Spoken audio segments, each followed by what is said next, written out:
Well, we've kicked over to our allotted time, so we might get going. Happy New Year, everyone. We start another year, another somewhat difficult year in some ways, which is sort of the subject of this conversation today. So for those who don't know me, I'm Jenny Dodd. I'm the CEO of TDA, and I have with me today Lyndall Manson, who's on the Secretariat team, who's going to be taking some notes, and Melinda Fisher as well, who's on our little team. We've got people still clicking in, but I think we will get going because we've allocated an hour for this. So I begin by acknowledging the Aboriginal and Torres Strait Islander people as the first peoples of the lands we are all meeting on today. I pay my respects to elders past and present and extend those respects to emerging leaders and all Aboriginal and Torres Strait Islander people present today. So thank you all for joining us for this conversation about COVID. It is a conversation with you about what's the impact and how are you managing it. It was initiated by Terry from the West to help those in the West have a think about how they're going to put in place some practices and have some shared learnings from those who've been dealing with this for a longer period of time. A couple of things up front. After today's conversation, we're going to identify about the 5 to 10 critical things people said, and there will be, for those of you who are CEOs, a CEO bulletin that'll go out this afternoon, which will have other things in it as well, but we'll summarise those 10 points. And for those of you who are not CEOs, we'll send you that cut and paste of that component of the CEO bulletin. And before we begin in this discussion, we've also had, we will also be running another similar sort of conversation in 2 weeks' time about the possibility around the defence contract that is being mooted at the moment, and that will be in the CEO bulletin. If you would like to participate in that, we've given a choice of 2 times. Come back to Lyndall and we'll set up a time. So starting off today, welcome to everyone who's just come in. We've got about 20 people with us today. Some of you are CEOs, some of you are on the executive of your respective TAFEs in your respective jurisdictions. So some of you will know each other and others of you are probably quite new to this sort of environment. The purpose of today's conversation, as I started, was to share learnings and thinking. There's no real agenda to this. So what I thought I would do to start with is hand across to Terry. This is just to set a bit of a scene so you know where we're coming from. Hand across to Terry in the West to talk about where they're coming from and what specifically would be useful to them. Then I'm going to go to the Victorians, probably start with Mary and all other Victorians who are here on the conference today. You don't all have to speak, but go to Victorians and get any input from Victorians about some of the critical things that you have experienced and how you're managing that. If there is anyone there from New South Wales, I know Andrew is with us from the ACT. We'll then go to New South Wales and the ACT and hear from them. And then we'll open up to Queensland, South Australia, Northern Territory, Tasmania, and of course back to Western Australia for that broader conversation. So that sort of sets how I thought of running it today. And it is a conversation, so there's no structure to it, just probably being conscious there's quite a few people who might want to speak, so keeping your points quite succinct. Terry, I'm going to hand across to you now and get you to open up from a West perspective as to what you're hoping to hear today from your colleagues. Jenny, thank you for that, and thanks everybody for your time today. And I'd also like to acknowledge the traditional owners of the land that we're all meeting on today across the country. I reached out to Jenny last week on behalf of the TAFE MDs in Western Australia. As most of you know, for us over here in the West, we've been living in our own special little universe for 2 years. So we've had really no impact that we've had to deal with from COVID, apart from the odd random case. We've had a lockdown that lasted, I think, a week or 2, and we all panicked and went out and bought toilet paper. But apart from that, life for us has pretty much gone on as usual. We did have a point of time in 2020 where we used that horrible word and pivoted to online as best we could. We certainly found through that, we found ourselves very wanting. We found that really working in an online environment worked for not very many of our courses. And for most courses, if we'd had to go longer than 4 or 5 weeks, we would have been in serious trouble. So we've watched and we've prepared as best we can. But of course, Omicron has been a game changer. So we've been watching probably with interest what's happening in South Australia in particular, being another state like us that had not much, and how quickly it went badly. And as we try and prepare, we realise that because we've had no real exposure, there's bound to be tons of learning that we could get from yourselves, given that you're really 2 years into this for most of you in some way or another. So it was really an opportunity for us to pick your brains, I guess, collectively, and see whether there is anything that we've thought of that perhaps you haven't, which I doubt very much, but how we could make sure that in our plans for opening up, which is only a week away for us, that we could be as prepared as possible. So, Jenny, that's really where we're at, I guess. Thanks, Terry. Thanks for setting that scene. So I'm going to hand across now. I'm going to start with Mary, and then I'm going to open up to other Victorians, just to give some structure to this, to provide some critical thoughts that they might have about some of the most important things that the West and others need to keep in mind. Over to you, Mary. Thank you. Thanks, Jenny, and good to see everyone today. And I wish that here in Victoria we were like the West and didn't have to deal with the virus and the many lockdowns that we've had. So it's been a particular experience for us, and thought it was behind us, but of course it's not. So another year coming up, hopefully not a full year. Just a few dot points, Terry, and I'm sure you've thought about all of them, and then I'll go to my colleagues around the table. But the big thing for us was about IT, the support and the network and the ability for staff to work from home. We were lucky in that we had sort of put in place some of those processes. So if we hadn't, that first year would have been a dead loss to us. So I think that's a really big one for us. You've mentioned, Terry, the remote teaching and learning. And again, for us, it was sort of patchy, I would say. We had to do it for a lot longer. It was patchy. Remarkably, the engagement of our students was pretty strong, but that was through a lot of effort from our teaching staff and our PAC staff. So the engagement and support for students, for learners, I think is, you need to really seriously think about how you do that, because, not all of them engaged well with remote learning. Some did and some didn't. So the engagement piece, I think, is really huge. One of the big things that we dealt with was the continued anxiety of our staff and our learners. Certainly it was the first year, 2020 was, we're all in this together. It was quite a different year to 21, and 21, I think the anxiety and probably frustration of what we were dealing with was coming to the fore. And now with this third year, I'm seeing again a different sort of change in staff and their approach to it. So that's been quite interesting. But I think dealing with anxiety of your staff and learners is something that you need to sort of really be aware of and critical. The visibility of things like cleaning really helped, but obviously we spent a lot of money, additional money on cleaning. I know it sounds like an obvious thing, but that was a really significant part. And part of that is just the procurement process, the provision of masks. Now we've just put in, recently we've made a procurement for rats, but they won't come till February. So it's sort of been ahead of the game in regards to the provision of those sorts of things.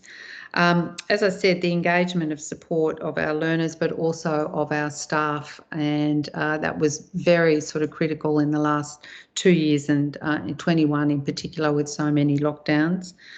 We spent a lot of time and effort and money on the support for our students. We had a lot of international students who lost work, and same with domestic students. So we put in place a very effective support mechanism, including food and all sorts of things for our students.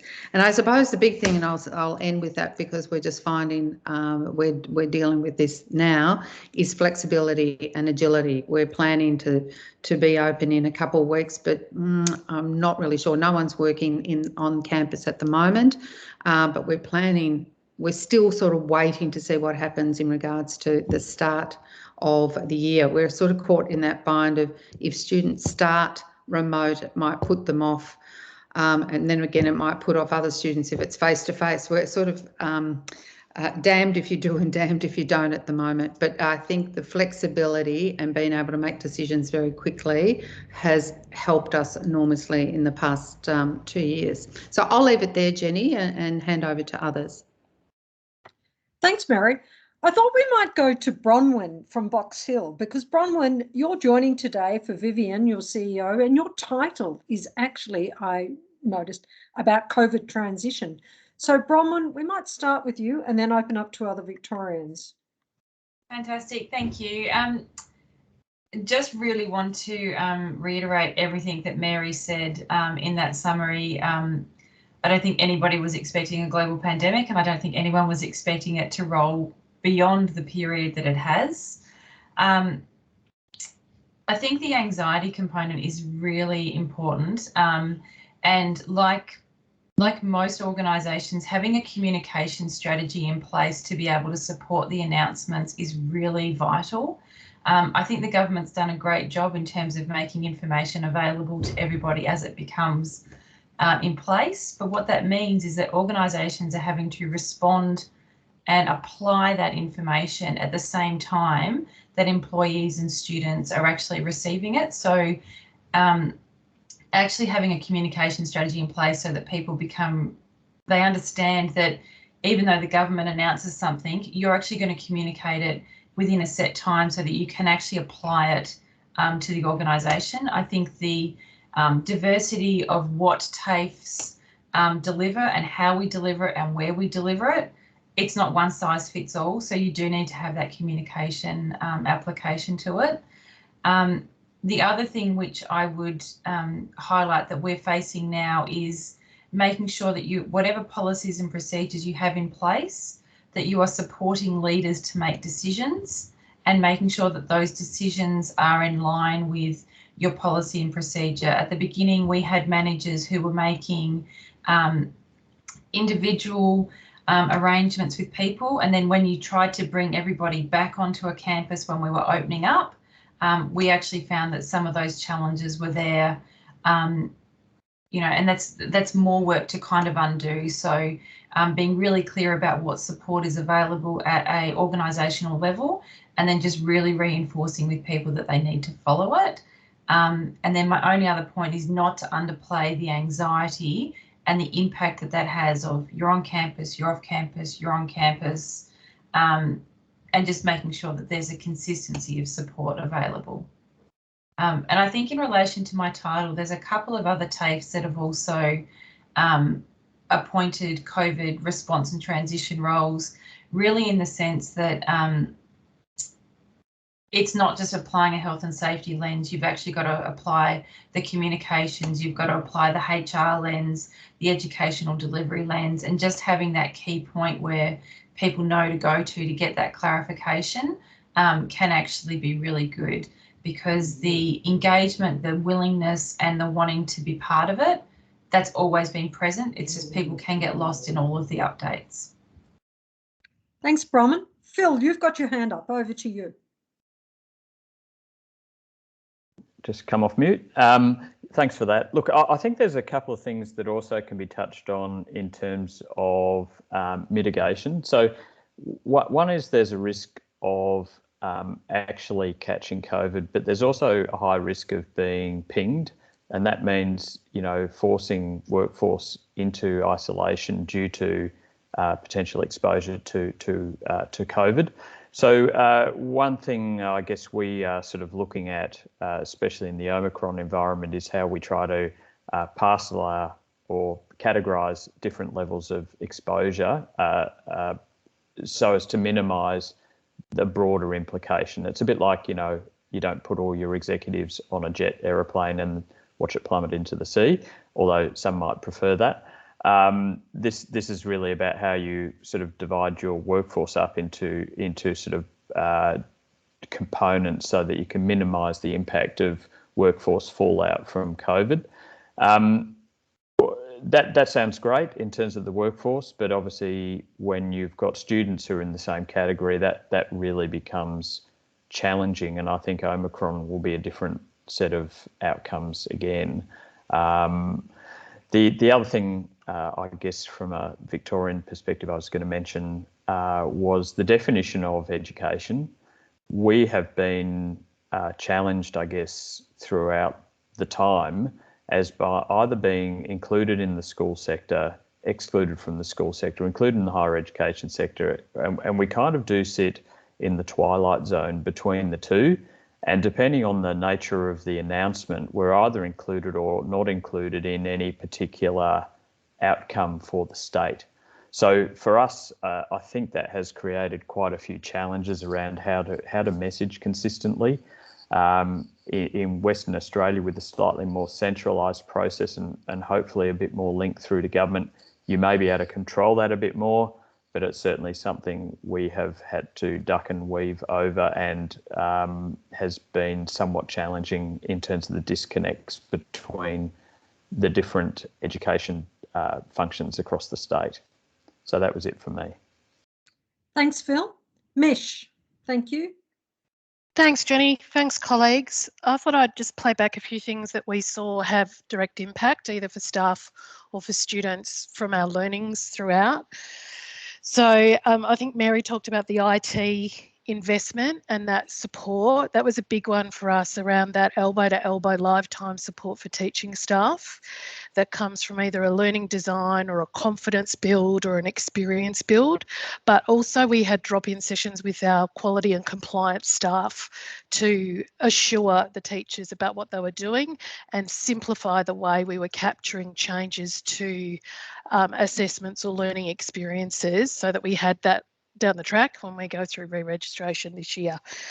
The other one that was a big difference for students, we created hardship scholarships based around IT access, and that was really revealing about how patchy individuals' home environments are with access to a Wi-Fi network or even a laptop themselves. So some small $1,000 grants made a massive difference to students being able to continue study, and they could use it either for equipment or for a Telstra dongle or whatever it might be. So that was another one that made a really significant and sizable impact.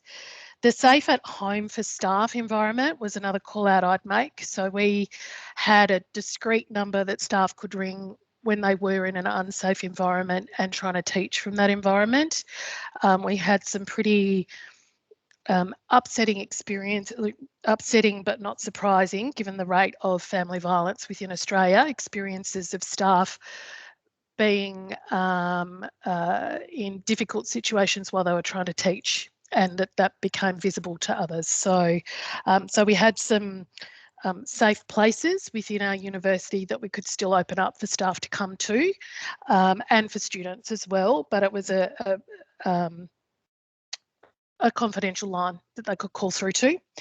The other ones of a practical nature that really helped take the heat out of things, and I think Bron from Box Hill talked about this, was about how we improved our cascading of information sharing and controlled that, so it wasn't everybody responding all in their own way. So we brought our key people leaders together, which is about 60 people,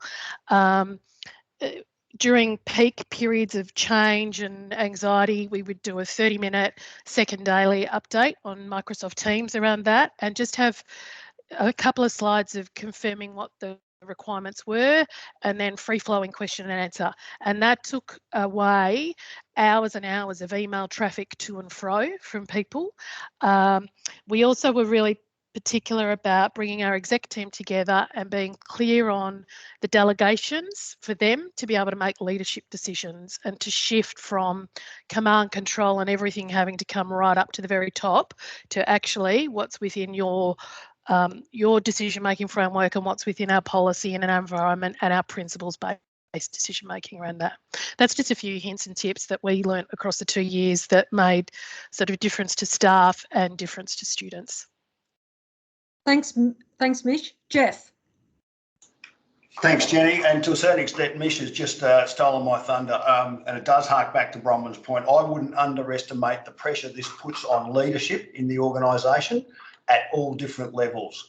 Our experience was that often things happened quickly and or notifications came very quickly, and there needed to be quick action within the institute. And your exec or your pandemic response group hasn't necessarily got the bandwidth to deal with every solution for every department. TAFEs are so varied in the services that we offer that the solution to the scenarios that COVID throws up will be different in each department or each course or each part of your institute. So you do need to delegate leadership. You do need to empower leaders lower in the organisation to make decisions. We specifically gave people an authority to make the decision themselves quickly about what was going to happen in their course. Thank you. Thanks, Jeff. Diane. Mine's super quick. If I could wind back time, what I wish I had have done during all of this was to have 2 really clear flowcharts, one for staff and one for students, just visual one-pages. When you get a COVID notification, what are the steps? Who do you see? Because inevitably, you know, universities, TAFEs, we're great at overloading people with so much information. When it actually happens, they're not really confident about what are the steps to take. So that would be it's pretty obvious, I know, but we didn't have it, and it's been difficult without something simple to refer to. And I think students are overwhelmed as well by the amount of information, no matter the best communication strategy.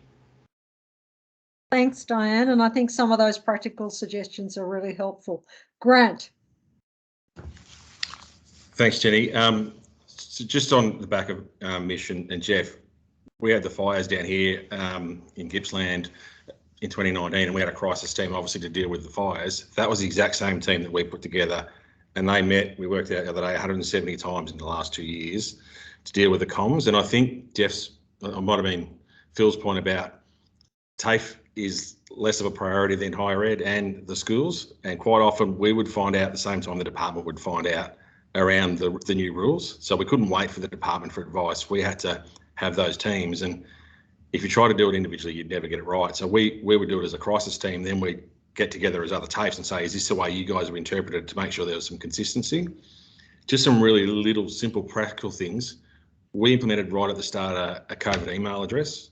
So staff, students, employers, anyone could email that address, and we could deal with it in a consistent and a systematic way centrally. And it also meant that if there was consistency in it, we could put up Q&As on our website so people could get those answers. So just some really simple little things. And to Bronwyn's point, better to over communicate than under communicate in some ways, even if it's to say there's no change, because people are hearing all of these noise and all of these different things, and they're going off, and you nearly need to say, unless you hear it from me, it's not real, it's not accurate. So unless you hear it from me, ignore it, because otherwise there's so much noise out there that people can go off and into burrows. So there's just some really simple things that you learn after a while.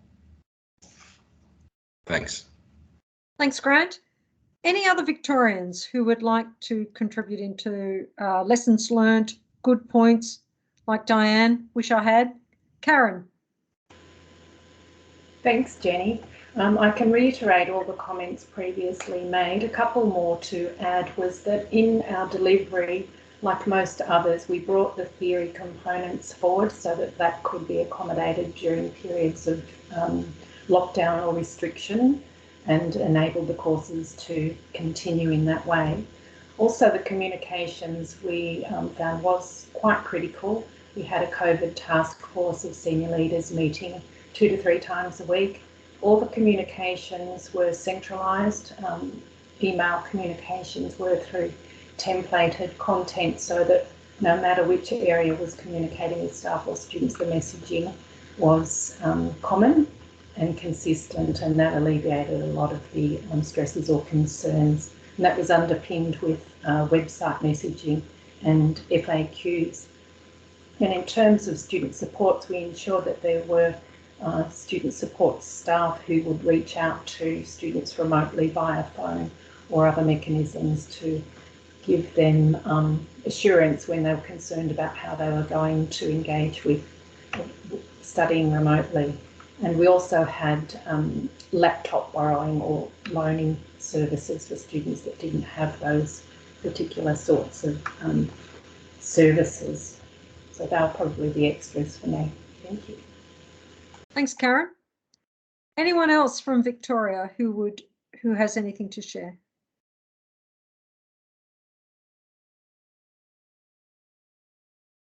Thank you. I mean, there'll be another chance potentially later on. ACT or New South Wales, anything from you on your 2021 experience, really? Jenny, it's Sandy Sheep here. So Steve Brady's our new MD. He's very green, very new, and he's asked me to be here today because he couldn't come. So apologies from Steve. My role for the last, it feels like for the last, age has been to manage the COVID response for TAFE New South Wales. And so I've been doing that since March 2020. I guess I came today with an update on what we're doing in 2022, but I'm certainly happy to talk about what happened over the last couple of years, just because I've been sitting in the middle of it, and some of the lessons learnt from that.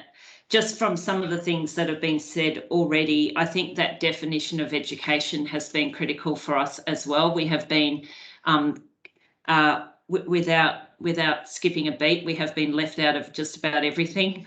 So the schools are really well looked after by, in the decisions, as are early childhood education and care are really well looked after. And even with, a whole lot of agitation from myself, it really didn't come to the fore that TAFE was included in public health orders or expressed in such a way that we could interpret them so that we were included. So that has been a repeated and frustration, I guess, over the time. And then what has happened for us just in the last couple of weeks is that National Cabinet have named adult education as part of the essential critical workforce that would be eligible for exemptions with the isolation for close contacts, and our New South Wales Health has not included us in that, so we're not able to take advantage of that. But that sort of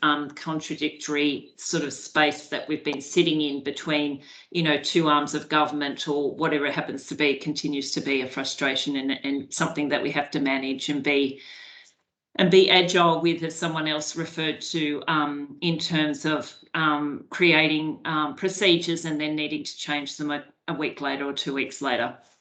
I think in 2021 and in 2020, an approach that we took in terms of delivery was prioritising the return to face-to-face of those practical areas, but where we put together a list of what we deemed critical skills. So last year, when we weren't really able to deliver face-to-face in many of our campuses, we did return our nursing students when they had to do their clinical skills prior to work placement, and for activities like that we really couldn't hold back and we couldn't deliver virtually or online. So I think that over the last couple of years, that's been that approach to critical skills and prioritising those students on campus and keeping everyone else off has been one of the ways that we've been able to ensure students in those critical skills could progress and complete.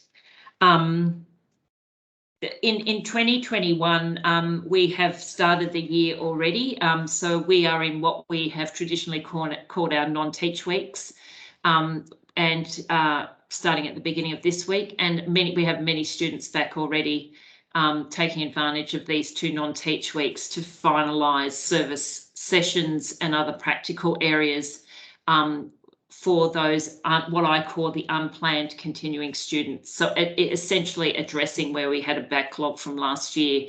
We're finishing them off in the non-teaching weeks, hopefully by the middle of February. Those students will have finished those practical components. As we start our new students, they'll start on virtual connected delivery with the theoretical units, and we'll finalise our unplanned continuing, and then once they're finished, we'll start the practical delivery to our new students. So that's how we're managing a lot of those practical areas in, hospitality, hair and beauty, the trade areas, etc., is to have this staggered progression. We have all of our non-student facing staff at this point in time working from home. I know that there is in New South Wales, the Premier and therefore our Minister and our Managing Director, there's a very strong push for everyone to come back to campus and for everyone to come back to work. And in my position, I'm really trying to, I guess, balance the work health and safety, but also the anxiety of both students, staff, and also our employers. So just in the last couple of days, I've seen numerous letters from very large employers in New South Wales saying we will not be sending our apprentices to TAFE in term 1. I hope you understand, but they're not coming. So one of my questions to this group today, obviously not from Steve's perspective, Jenny, but from my perspective in managing the operational aspects of the business is, is offering RAT testing, negotiating with these employers around somehow giving them the confidence and comfort that they need to send their apprentices to TAFE is something that I am considering. Our challenges at the moment is we do expect large numbers of positive cases on campus. We are required to contact trace. So we've put together a team of 5 people, which I think will probably need to blow out to 45 people by the time we get through this term. We've had that sort of contradictory advice between 2 arms of government and trying to navigate the public health orders and the definition of education. At the moment, I'm trying to work out and develop the protocols for using rapid antigen testing at TAFE New South Wales, and trying to do that in light of those other things that I have mentioned, where we service members of the public, in massage clinics, in our hair and beauty, in our restaurants, in our play sessions. In this area, we've made the very controversial decision to exclude members of the public who are not vaccinated in those settings. So if you're a member of the public and you expected to come and have your hair cut next week at TAFE New South Wales and you're not vaccinated, we won't include you in that session. We have had a lot of complaints from members of the public around that, but we have not mandated vaccination for our students, and we're keen to try and protect them as much as we can. While we have mandated vaccination, COVID-19 vaccination for our staff from the 31st of January. And I think the other thing around the vaccination policy is ahead of the 31st, we're trying to track where we're up to on that. And I think we're sitting at something like 89%, which is fairly representative of the New South Wales population. So nothing hugely divergent there. Year on year, we're about 35% down on our enrolments from last year. So we're thinking there's a variety of different reasons there. The ATAR was released late. So that's one reason, but we're also, we are concerned that both employers and students are hesitant about coming back to TAFE campuses just because of what's happening in the community with Omicron. And so I guess in wanting to also take advantage of this group, if you don't mind terribly. If anyone had any ideas around how if and how they're planning to use rapid antigen testing, that would be really helpful. How you're going, or any decisions around online and virtual as a preference to face-to-face, and your strategies for keeping people off campuses, if that's something that you're planning on doing. Thank you, Jenny, very much. Thank you, Sandy. That was really full. Did you talk about have you covered all that you wanted to say about 2022? Was there anything extra you wanted to say about that? No, I think for us at the moment, it is trying to anticipate the volume that we're going to have of positive cases on our campuses. We are expecting, after National Cabinet meets today at 12, we're expecting changes from New South Wales Health in terms of the contact risk assessment, the risk matrix that they have given us. We are expecting them to change that, working with DOE in New South Wales closely on their rapid antigen testing strategy. They have been writing that since November, and obviously that's been discussed at National Cabinet, as yours would be as well. And we're waiting for updates from that as well, so that the strategy that I'm writing on my own for TAFE New South Wales, I might be able to compare it with the one that DOE has that's been discussed at National Cabinet. So yeah, struggling on there, Jenny, but I have covered all of those areas, and any feedback from this group would be really helpful. Thank you. Sandy, would you just mind repeating those three things that you are keen to get feedback on? One was the rats. The rats. The online and virtual delivery as an alternative to bringing people back onto campus, and also how you're managing your non-student facing staff in terms of their attendance at the workplace. Okay, we'll record those three questions. We'll just open up for any other comments from the ACT, and then we'll come back to your questions as we go forward. Anything else from the ACT on the experiences in the past, or what you're planning for 2022? Thanks, Jenny. My name's Andrew Whale. I'm the Executive Director of Education and Training. Leanne Kober, who's the CEO, is an apology. She was unable to make it today, so she's not going to pass on her apologies. Look, a lot of what we've experienced has already been outlined by some of the speakers previously, so I'll try and pick out any differences or emphasis. I think that issue of being between sort of education, higher education, and sort of falling between the cracks has been very evident for us. One of the things that we're doing is, because education schools are getting all the media coverage, and so staff are coming into meetings expecting the education experience to be reflected at our TAFEs.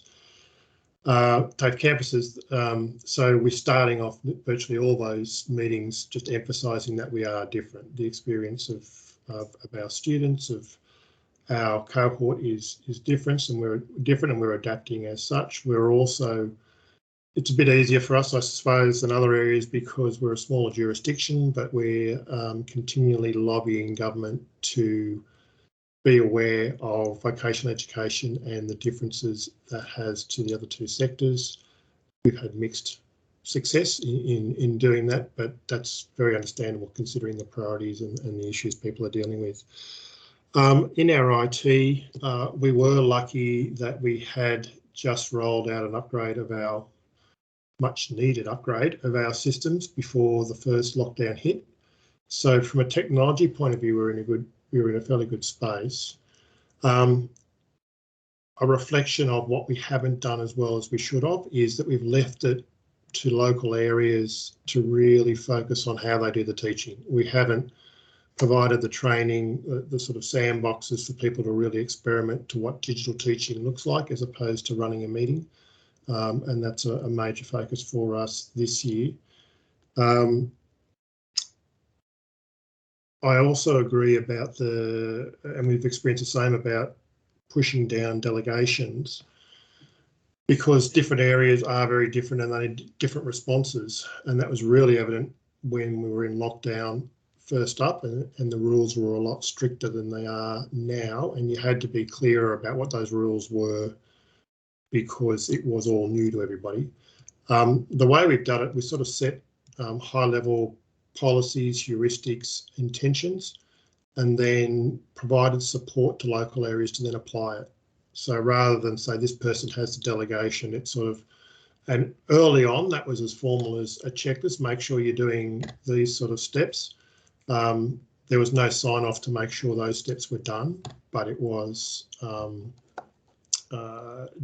in a way, and obviously strong consultation with the unions is important. Again, with the education union, particularly focused on schools, emphasising the difference of vocational education has been important. People have wanted black and white answers, and I think as we're all experiencing, often it's not available.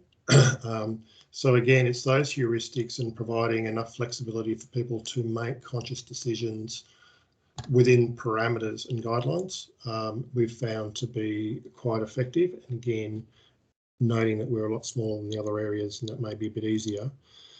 Our CEO last year started having an open meeting on WebEx. We've found this one of the advantages with all staff. So twice a week, we've now moved it to once a week this year, but twice a week she had we call it increasing our comms, where any staff member could tune in. Now, early on, that was very much focused on COVID, but it's now, there is a COVID session in each meeting, but it's more general. But it's hard when you've got several hundred people in a meeting to have questions and conversations, but the chat has been really good. And what you're seeing is a different hierarchy in how people are responding in the chat. They're not just coming straight up the line and expecting an executive to answer everything. We're getting other people that are responding to questions in the chat. And so it is going more across ways, which is fine, which again is empowering people to think about decision making, which we've found very useful. Going forward, we're sort of reflecting what we did in the last term of last year, in that we're prioritising student learning, student support. So we're asking all non-teaching staff to remain off campus. For teaching staff, we're saying if you can do it digitally and remotely, do so.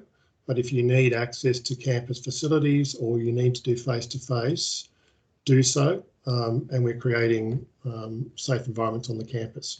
Now, again, that's as we can do at the moment, and that's what we're planning to do into this year,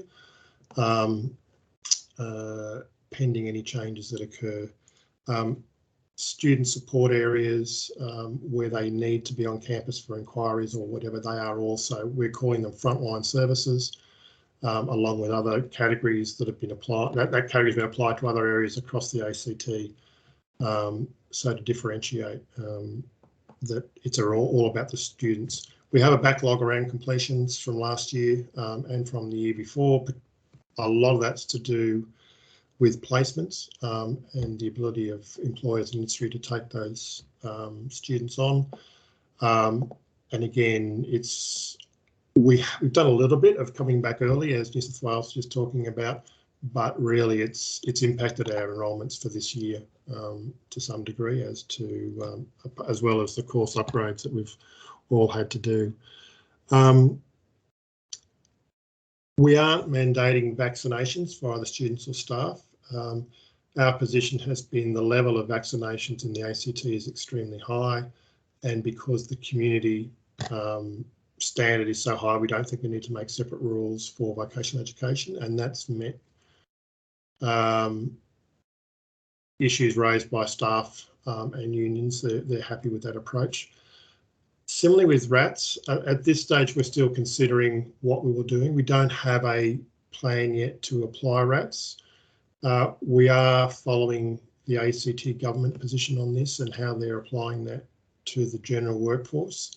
They're finalising a position now with education and the unions for what will happen in schools, and again we'll have to differentiate that for our environment, but at this stage we're holding off on making any decision in RATs, and it hasn't been, again, most of our teaching staff come back this week and into next week, but it hasn't been a major issue raised by staff as yet. Not saying it won't be.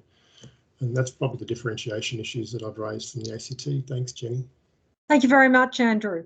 Okay, we might now just open up to the other states. Are there specific questions or points that you want to raise? If you could just raise your hand, and then we might just go back to Sandy's 3 specific points, or people might like to just make comment against Sandy's 3 specific points. Andrew did a little bit of that in his. Over to you now, John from Queensland. Thanks, Jenny. Hi, everyone. John Tucker. I'm acting for Mary Campbell in the CEO of TAFE Queensland position for the rest of this week. She'll be back next week. Probably firstly starting, Sandy, with RATs. I'm told that our order of RATs is imminent to be delivered, I'm told, on Monday. So we've had to really quickly put together a strategy on how we deploy these things. And I could sum that up by saying we're going to focus on critical workers, it's really a process of test to stay. So if a worker is feeling a little off colour, we can provide a test with the intention to rule out COVID. If of course they test positive, then the rules around isolation kick in. But we're focusing towards, because of the number of these things, we simply can't provide them to everyone anyway. So we're going to focus on local general managers' discretion on who they consider to be our critical workers to ensure business as usual. So that, typically would be an electrical teacher that needs to run some practical classes on campus. So that's how we're going to use our RATs. Hopefully that will be with us on Monday.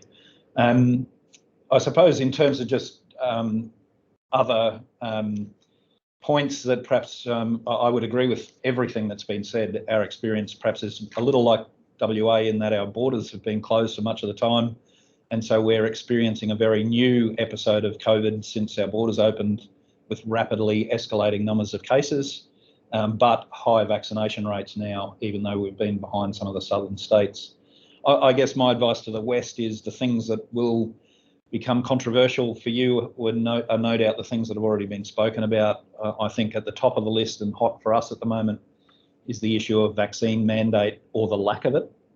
So there is no mandate in Queensland for vaccine or staff to be vaccinated on TAFE campuses, but there is in the education sphere.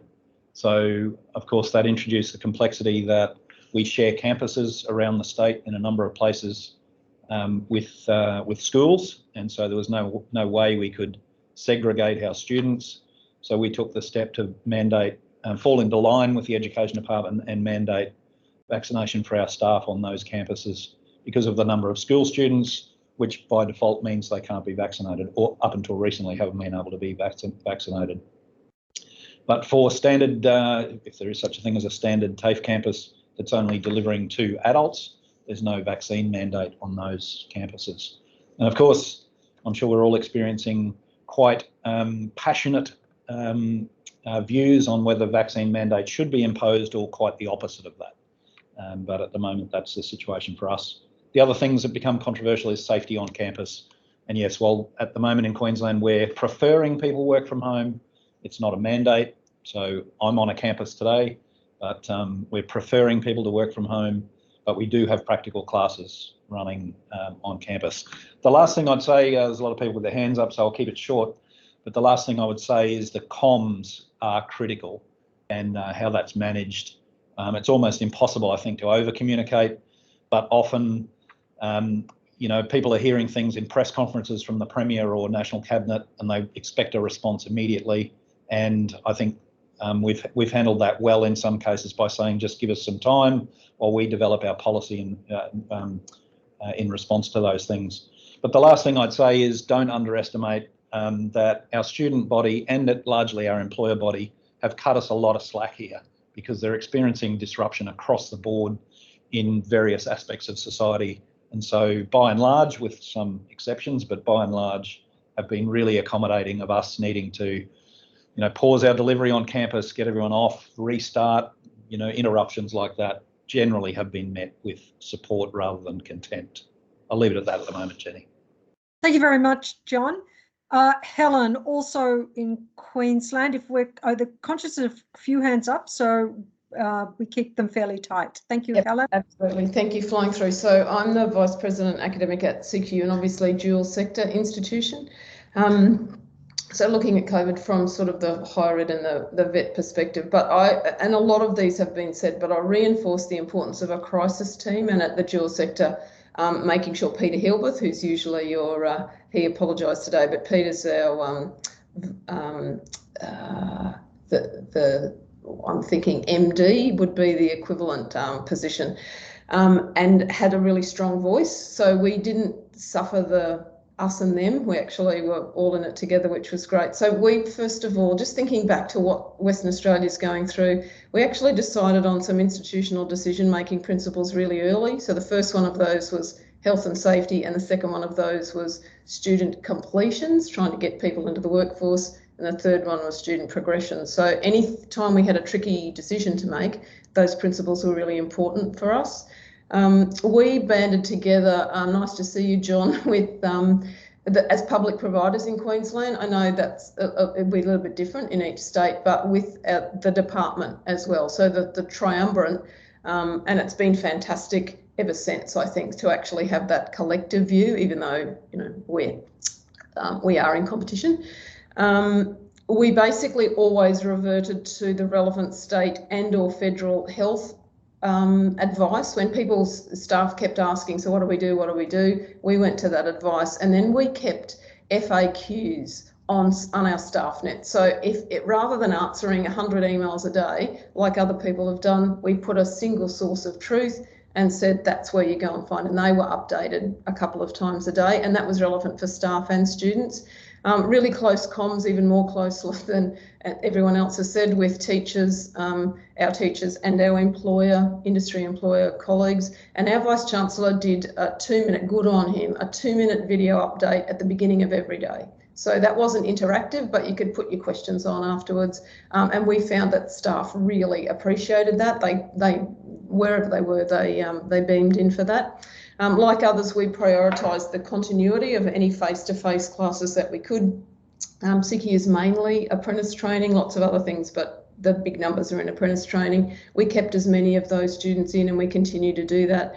Really important that we looked at the PPE. So other people mentioned the trust in us from our industry partners. So those health and safety mandates had to be adhered to. The teachers were even okay with, we provided them with the equipment. They cleaned down, wiped down the benches each day to keep everyone there. So access to PPE and consumables was there and prioritised. I agree so much with the student engagement piece, and we too offered extra financial and other support.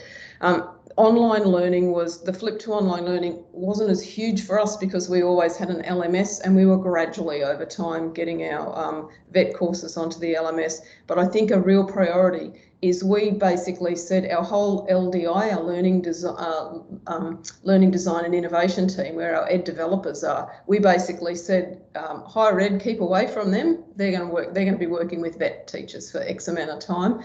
So we prioritised that.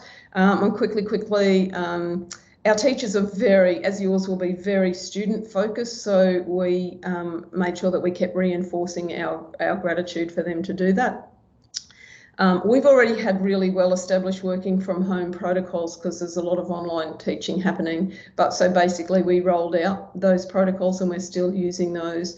I agree with the extra money it's going to cost for cleaning. The things where we already had services here, but we really ramped them up, was mental health for staff and students. We found that to be a huge need. Our comms, and I talked about the VC's video, just with Omicron, at the moment we don't have a RAT policy and process, but we're making contingencies now for staff absenteeism.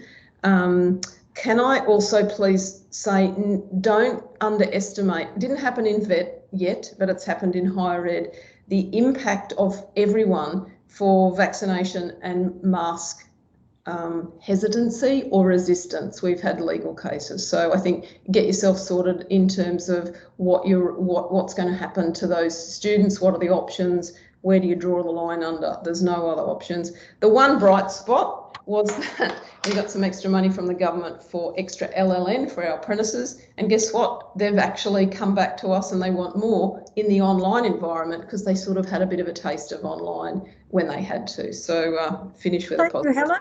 We might now move to Robert, if that's okay. Robert?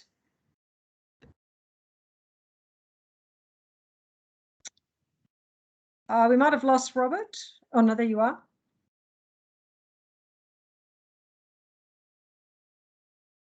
Can't hear you, Robert. So we'll go to Damien. Hi, Jenny. Hi, everyone. I'm from South Australia. Just a couple of things that haven't been spoken about. We have launched a number of sentiment surveys for our staff, so we get a good idea of where staff sentiment is at in relation to COVID and how they want to work. And that's been really useful for us to draft a number of papers up to the board and to our minister. We are in fact looking to mandate vaccination for our staff. We've identified a series, some work groups that we think are where vaccination is required. The board has approved that and it's off with the minister now for consideration. We've also contemplated mandating vaccination for students who are on campus, but that's subject to some further legal advice. So I really would encourage, where possible, and happy to share our sentiment survey if that's helpful. And the other thing, obviously, which I'm sure we've all done but haven't discussed, is that business continuity planning. And that sits centrally with my team. I kind of coordinate COVID so that we can be sure that where we see an update in the data around the workforce we expect to be absent, how we manage that as a whole organisation. So in terms of keeping it brief, Jen, that's probably the two things that haven't been discussed yet that are important. Thank you, Damien. I think that probably brings us to the time we've allocated for this. Terry and others from the West, are there any specific things that you want addressed, or Sandy, I think you had through that conversation quite a bit of input into your three questions as well. Anything else? I did, thank you, Jenny. Anything else from anyone else? I mean, this could go on for a long time, really. I was just going to add Sam here, Sam Jacob, Deputy Vice Chancellor, Students and Vet at CDU up in the Northern Territory on Larrakia land. We have a CHO mandated staff vaccine. So if anybody is considering mandated staff vaccines and you want some information about how that has rolled out, including we've got a test case in the Commission at the moment, and we're about to move to terminate staff who are unvaccinated. So very happy to share information with folk who are thinking about that in their institution. Thanks, Sam. Anything from anyone else? Jenny, just to add that the same applies here in Victoria with staff vaccinations, and we're just starting to see some Fair Work submissions coming through. I'm sure everyone is at the same time. Thanks. Yeah. Hi, Jenny. It's Gareth Allison. I'm with Bachelor Institute in the Northern Territory as well. We've got something that's a little bit of a challenge for us that hasn't been covered yet, which is access to remote communities, which may be relevant in the Western Australian context as well. And obviously Omicron and Delta, and we're going through, it's all new for us at the moment. So that access to remote communities and that sort of stuff is forcing us to really think about our delivery at the start of the year and how that will roll out. We've already had to cancel training in the next week or so. So there's a challenge there, especially when some of the communities have very low rates of vaccination as well. So it's a challenge we're working on, and we're looking at that, like what role do rapid antigen tests talk? We're talking to land councils, all of that, and we'll share, with if you want it, Gareth, that would be very useful. So if you would send to Lyndall, perhaps, any learnings you have from that we can share through our newsletter, that would be excellent. Thank you very much, Gareth. Oh, I wouldn't say we've had the learnings yet, but I'm pretty sure we will soon. As they evolve then. Thank you. Thanks. All right, anything from anyone else before we close off? We're 1 minute off our hour. Jenny, it's Mary again. I just wondered, Terry, has this been useful, or is your head sort of bursting? Thanks, Mary. Look, it's been really useful, and thank you all for your time.